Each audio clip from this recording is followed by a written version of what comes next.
बिस्मिल्लाहिर्रहमानिर्रहीम। अस्सलाम वालेकुम डियर स्टूडेंट्स। देखें, इसमें हमने प्रॉफिट फाइंड करना है। क्वेश्चन नंबर 1 का पहला पार्ट है। कॉस्ट प्राइस उसने हमें 450 दी है, सेलिंग प्राइस उसने 560 दी है, तो प्रॉफिट हमने फाइंड करना है। तो प्रॉफिट इंसान को तब ही हो सकता है जब आपकी कॉस्ट प्राइस कम हो और सेलिंग प्राइस ज़्यादा हो। तो लिहाजा आपने इसको सामने रखते हुए अपना फार्मूला बना लेना है कि profit is equal to, formula हम बनाते हैं, profit is equal to cost price. Dear student, profit is equal to selling price, sorry for that, selling price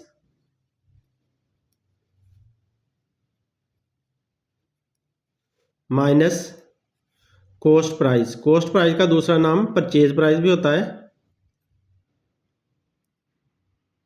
cost price.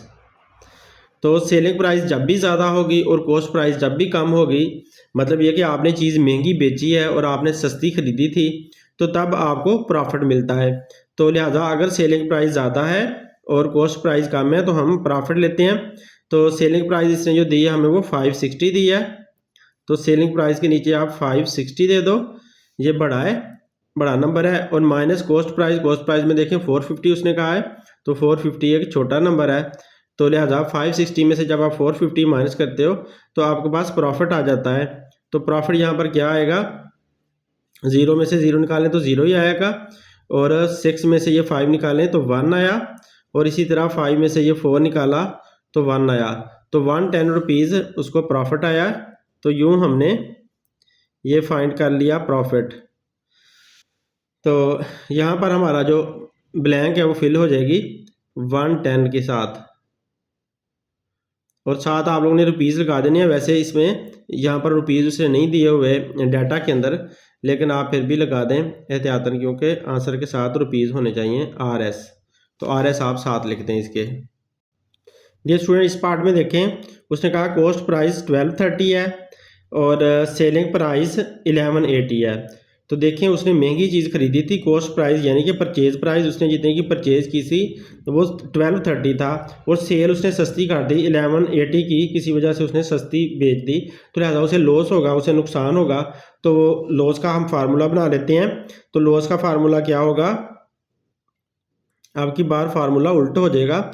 Loss is equal to cost price, cost price, ये पहले वाला शुरू में आ जाएगा क्योंकि यही बड़ा है, तो ये वाला पहले आ जाएगा, cost price minus selling price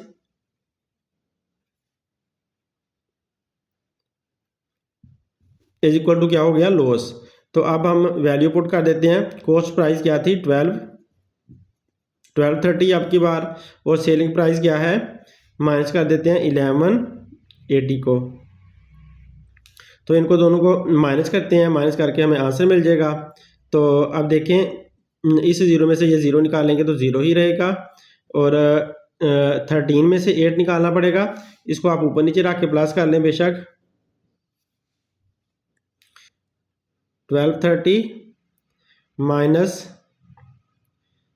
1180, ऊपर नीचे रख के प्लस कर लेते हैं। 0 में से 0 आया, 13 में से 8 निकालेंगे तो 5 आ जाएगा, और इधर से कैरी लिया था तो 1 बचा, तो 1 में से 1 निकाला 0, और 1 में से 1 0, तो 50 रुपीज़ का उसको लॉस हो गया। तो लिहाजा हम यहाँ पर 50 लिख देंगे, 50 रुपीज़ का उसको लॉस हो गया। साथ आप रुपीज़ भी लगा दें RS, तो रुपीज़ में इसका आंसर दे दें। तो यहाँ पर हमारा जो फिल इन द ब्लैंक्स है उसमें क्या आ जाएगा, 50 रुपीज़ RS मैंने साथ लगा दिया, तो ये 50 रुपीज़ लिख दिया। डियर स्टूडेंट, इस पार्ट में देखें, मार्केट प्राइस उसने दी है 4550। मार्केट प्राइस का मतलब यह है कि जो कीमत लिखी होती है, आप जूता लेने जाते हैं, जूते के ऊपर कुछ लिखा हुआ होता है, कीमत लिखी होती है, या आप कोई सी चीज़ ख़रीद रहे हो, जैसे कि फ्रूट ही लेकर ख़रीदने आप गए हो, तो फ्रूटों की उसने रेडी के ऊपर कीमतें लिख कर लगाई होती हैं कि ये इतने का है, ये इतने का है।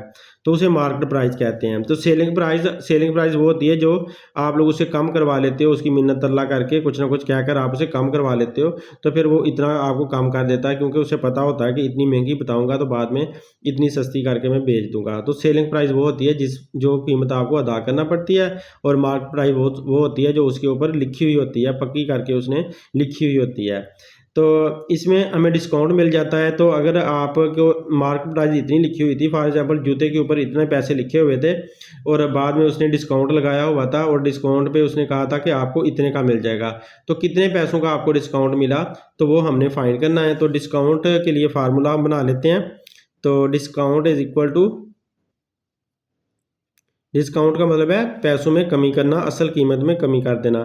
तो डिस्काउंट बराबर होगा, असल कीमत जो थी ना वो ये वाली थी, मार्केट प्राइस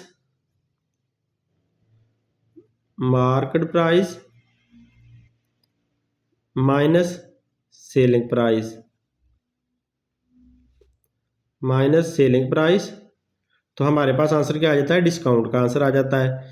तो मार्केट प्राइस क्या है इसमें, ये वाली है 4550 रुपीज़, और सेलिंग प्राइस क्या है 3950। तो अब इसको जो डिस्काउंट हुआ वो कितना हुआ, तो हम इसमें से इसको माइनस कर लेंगे तो हमारे पास आंसर आ जाएगा। तो यहाँ पर माइनस करके हम आंसर लिख देते हैं, इधर माइनस कर लेते हैं 4550 माइनस 3950।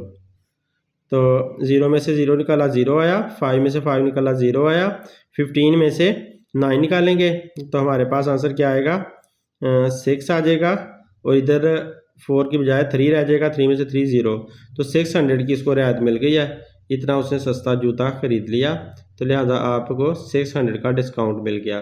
तो ये हमने डिस्काउंट लिख लिया जो कि हमें रियायत मिल गई है। तो इसको रुपीज़ में ज़ाहिर कर देते हैं RS। तो यहाँ पर हमारा क्या आएगा ब्लैंक के अंदर 600 रुपीज़। तो 600 रुपीज़ हमें डिस्काउंट मिल गया इस तरह से। तो यूँ हमारे ये 3 पार्ट हो चुके हैं। उम्मीद है आप लोगों को वीडियो पसंद आएगी। अगर पसंद आती है तो लाजमी शेयर करें। Thanks for watching. अल्लाह हाफिज़।